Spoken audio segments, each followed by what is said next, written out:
sa isang kaskas. Instant swerte sa usong-uso ngayong Scratch It. Imbes daw na mapa-scratch o kamot na lang ng ulo kakaisip kung saan huhugot ng budget sa paparating na Pasko. Ayan na, kakaskasin na natin. 200 at 200. Nakikipagsapalaran na lang daw silang mag-scratch sa mga card sa pag-asang suswertihin sila rito at maka-jackpot. 200,000! Ito ang paborito ngayong gawing challenge ng mga vlogger. 12,000. Ang pag-scratch ng instant sweepstakes o Scratch It. Dito, cards ang magdidikta ng swerte mo. Ito ay inspired sa mga scratch cards from abroad where you can win instantly upon scratching. Ang mga card, 20 to 50 pesos kada piraso. Kung papalarin ang 20 o 50 pesos mo, pwede raw maging 5,000, 77,000 hanggang 1 million pesos. Swertihan lang talaga. Based on my experience, nakapagpatama na kami ng 1 million pesos. Para sa 71 anyos na si Nanay Miriam, makalimutan na raw niya ang lahat. Huwag lang ang dalawang bagay. Ang kanyang salamin at ang kanyang 5 pisong barya. Dahil kapag oras na raw ng siesta, scratch time na. Dahil tapat lang naman ako ng mall, nandun yung lutuhan. Teka lang, baka swerte. Dahil sa sinwerte siguro ko sa una pa lang na card, nakakatuwa. Swerte na naman ako. 1,000 tapos times 2 pala. O di 2,000. O makaka-addict ka. Stress reliever daw ni Nanay Miriam ang larong ito. May pa-suspense. Mapapasigaw ka ng konti eh. Yes! Another 500! Okay! Pag ikaw ay naglalaro, nawawala. Walang katapat yung saya eh.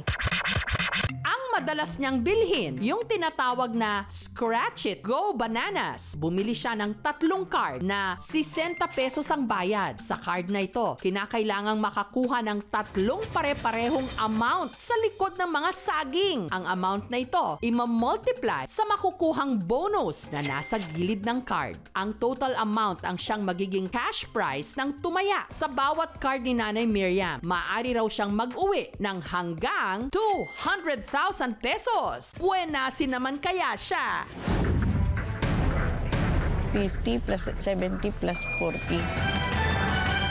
110 agad. Yeah, instant money. Nalibang na, tumubo pa raw siya ng 50 pesos. Ang tubong masbate at elementary teacher naman na si Rowena, hindi raw talaga bumibili ng Scratch It card na pagkatuwaan niya lang daw. That time po, 100 na lang natira sa pera ko. May nakita po kasi akong stall ng Lotto outlet doon. Ba't di kaya ako mag-try neto? Scratch It Go Bananas din ang kanyang napili. Bumili siya ng 3 na 60 pesos ang presyo. Siyempre, nasa utak, paano kaya pag nanalo akong 200,000? Ano kayang gagawin ko? Uuwi ba ako? Magnenegosyo? Sa unang ticket, wala. Pangalawang ticket, ay wala din.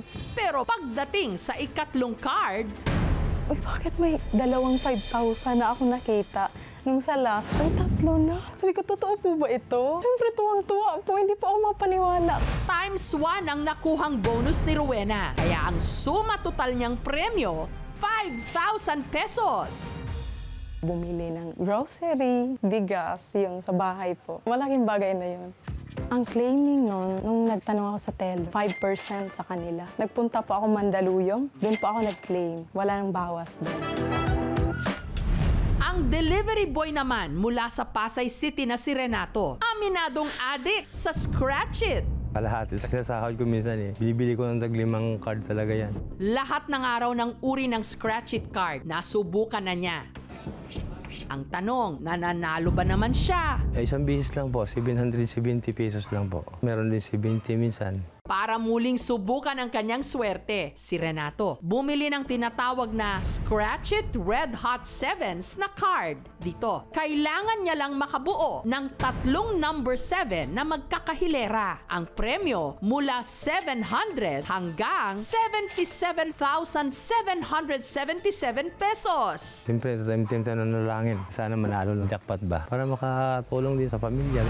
Kaya Renato, tantusan na yan. Sa pagkaskas ni Renato, lumabas ang mga numerong 7, 4, 4, 7, 7, 3. Kapag 7 ang lumabas sa ikapitong kahon, panalo siya ng 70 pesos. Pero kapag lumabas ang numero 7 sa ikasyam na kahon, ang kanyang premyo, 77,777 pesos. Hanggang sa kanyang pag-scratch sa ikapitong kahon, ang lumabas, number 8. Paikot.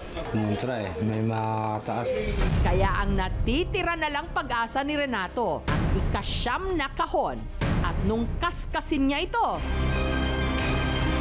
lumabas ang number 7! Panalo ka tayo, balato. Alam na.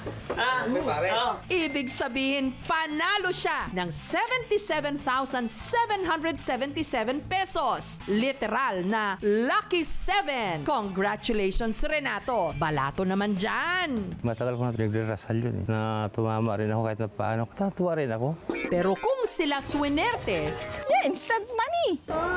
marami rin naman na bokya. Nakakuha ko 50 pesos? Hindi, 50 pesos na wala eh. 20, 50.